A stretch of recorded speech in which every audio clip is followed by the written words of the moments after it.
And then she gets a call about an audition.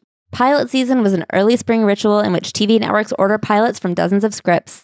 And I want to say at this point, she's doing like theater in New Jersey. She's doing the George Street Playhouse in New Jersey. She's doing Paper Mill Playhouse in New Jersey, which are things I heard of because I like grew up in New Jersey. But like, this is a woman who's won Tonys, who's now doing kind of like New Jersey local theater and still like taking on, you know what I mean? Like that's the kind of stuff where I think other people would have written it as like, oh, I was so mad. They might have even refused to take those roles and given up altogether. But she just like pushes through no matter what. Yeah. She keeps herself in the game. So she gets the script for Gilmore Girls and is over the effing moon. She can't believe the way that she's just like enthralled in these characters. And she's like, I really relate to Emily, who if she had just been a bitch, wouldn't have been fun. But there was such interest in her. And she goes, I felt like in playing her, I could connect to her grandma, the grandma who hated Kelly Bishop's mom. Yeah, for like the 16-year-old pregnancy she had. And she's like, I feel like I could like work through that trauma through the character of Emily. And so she goes in, she auditions, she feels pretty good about it, and then she doesn't hear anything for ages. And finally, she gets the call that she got the role, and it turns out for months, Amy Sherman-Palladino has been saying, it's Kelly Bishop, it's Kelly Bishop, it's Kelly Bishop. And she was dead right. Dead fucking right. One of the more fascinating things that comes out of this section to me is like the fact that, and I'm quoting Kelly, quoting someone else here, but nobody in the entertainment industry knows anything. Yeah. The way that these people treat Amy Sherman-Palladino, who has done nothing but make hits, it's so crazy to me that they're not just giving her billions of dollars every day.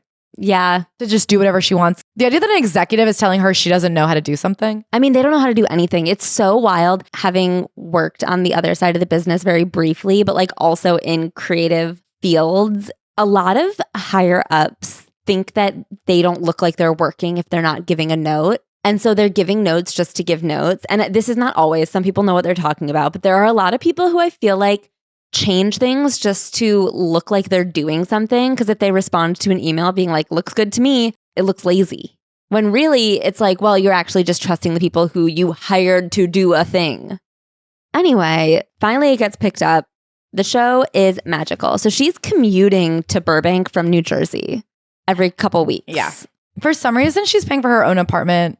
She's paying for her own coach tickets back and forth. And then by like the second or third season, the network is paying. If Emily had been a one-dimensional woman who adored her granddaughter but was never anything but mean and demanding with her daughter, she might have worn thin with me and with the audience. I was always convinced, though, and I'm sure Amy was too, that Emily loved Lorelai as much as she loved Rory. She just didn't know how to connect with her.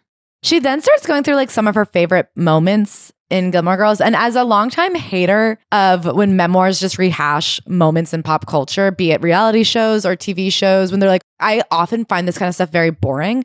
This was like one of the few times I found it interesting and I got really into it because I think the way she's like, here are the moments in the show that gave me access to the character of Emily and helped me understand how to portray this character. And it was a much more interesting analysis and like a peek behind the work that goes into acting. Sometimes it can just be kind of like a hit parade of like all the big moments. Yeah. I mean, it wasn't like she was just listing them. I feel like it was effective here because she was saying, I loved this trait of Emily Gilmore, and here's an example of where I got to explore it. Yeah, she was essentially writing an essay.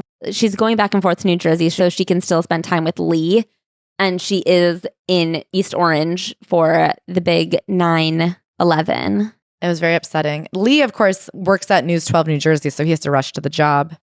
Lee and her were feeling optimistic about his health for a couple of years when we were blindsided by the news that he now had prostate cancer.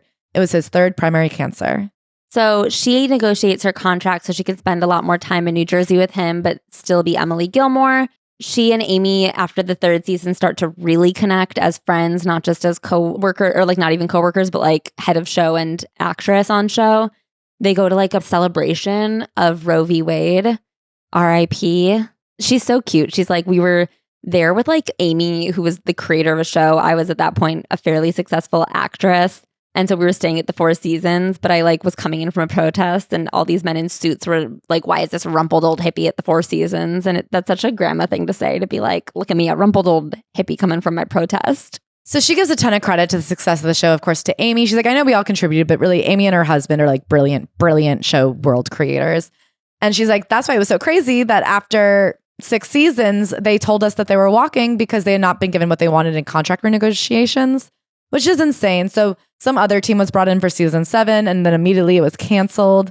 We could sense that the party might be ending, even though no one wanted to say it out loud. We all knew getting canceled feels like an inevitable possibility in series television, but we weren't ready for it. And it was heartbreaking to say goodbye. So then she has a great couple years where she's in Anything Goes on Broadway. And then Amy writes her a character in Bunheads. Unfortunately, when it's time to film Bunheads, Lee gets sick again. And she's flying back and forth again. And she's just so distracted. It was his fourth cancer, multiple myeloma.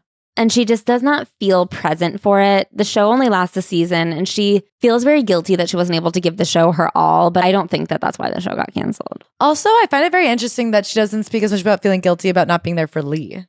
Yeah. She's very unapologetically like work focused in this, even as her husband dies. I mean, later she's turning down a lot to be by his side. I think that this one felt very like he's trucking through it. Yeah. I don't think it felt dire.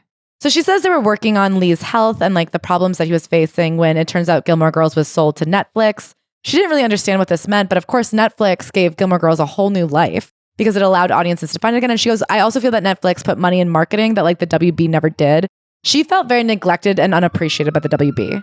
Yeah, and then Gilmore Girls just absolutely skyrocket. She said she'd never seen anything like it. And they celebrate with a June 6, 2015 meetup at the Austin, Texas Festival. Happy birthday to me. Where unfortunately, Ed Herman, the father, and Mr. Emily Gilmore, Richard Gilmore, was not present because he had died 6 months earlier. She feels very honored that his wife had called her to say goodbye to him when he was in the hospital. They were very close. And something really sweet is that they had actually both won Tonys the exact same year. Like way back when. She's like, it's so crazy that we realized like that was such a great night for both of us and we didn't even know each other. She always kind of wishes that she could have spent more time as Emily Gilmore. And then Gilmore Girls: A Year in the Life comes to be. She really defends it. She's like, I thought it gave great closure to these characters. She's like, I thought it was nice to end not on loose threads, but on questions that you could answer yourself. Like, what do you think happened next? Yeah, she believes that Rory's pregnancy is with Logan, and she says she was always team Logan, which I just wanted to take a moment to controversially say I absolutely agree. A lot of people unfairly hate Logan because he's painted as such a posh asshole. But the thing is, he was the only person who ever challenged Rory and was honest about his intentions and everything he was doing. Like when he says that they are not in a committed relationship, he's with other girls because he said we're not in a committed relationship. Should I watch Gilmore Girls? I wish you would. So here's what she says. All the young actors on Gilmore Girls were terrific on and off screen, but while several of them boyish, Logan took a more manly approach that I thought worked perfectly as a partner for Rory. And as for Lorelai, I was definitely team Luke. It wasn't just that Luke genuinely loved her. He also understood that he was dealing with a very quirky, specific woman, and he got her. I loved watching them together.